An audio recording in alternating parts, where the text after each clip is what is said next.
Oh, what I would do to have the kind of faith it takes to climb out of this boat I'm in, onto the crashing waves, to step out of my comfort zone, into the realm of the unknown where Jesus is.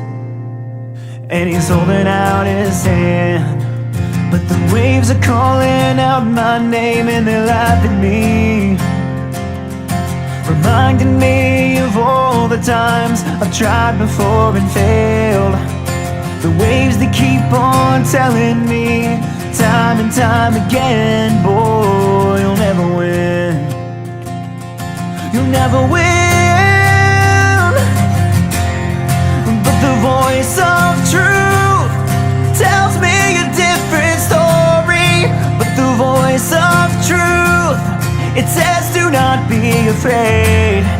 But the As you know, we are heading on campus here momentarily at the University of South Florida, throwing it down with the students. It's going to be a lot of fun. We are excited to continue this cultural movement that we have started at Turning Point USA. More high school chapters, more college chapters, and disagreement is not just welcome, it is invited. We want to have those tough conversations. That's what it's all about. To stand before a giant with just a sling and a stone, surrounded by the sound of 1,000 warriors shaking in their armor, wishing they'd have had the strength to stand. But the giant's calling out my name and he laughs at me, reminding me. Because you're not supposed to be involved in this. You're supposed to just kind of be on the vote for me every 4 years, give me more political power, and stay out of my business. And what has happened is we are seeing an explosion in citizen participation. Never win, but the voice of truth tells me a different story. But the voice of truth, it says do not be afraid.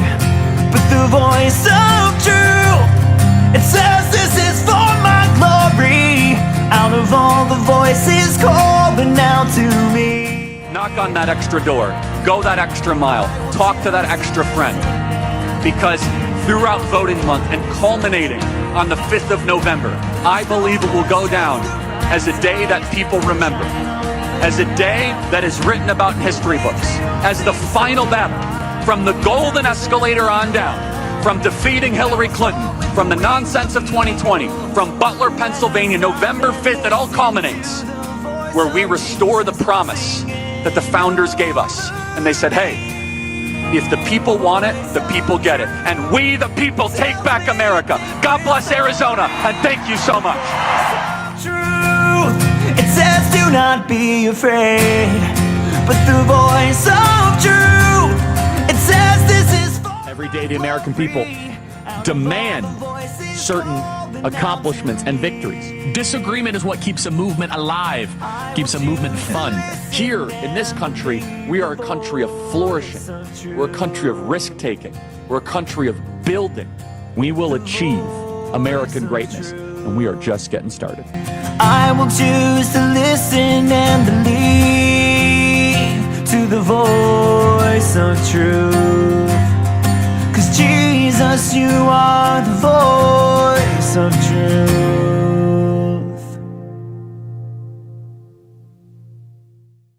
That is what Charlie wanted. Obviously, he hoped that people would find God and that they would be conservative, that they would love traditional values, but he also just wanted young people not to be silent.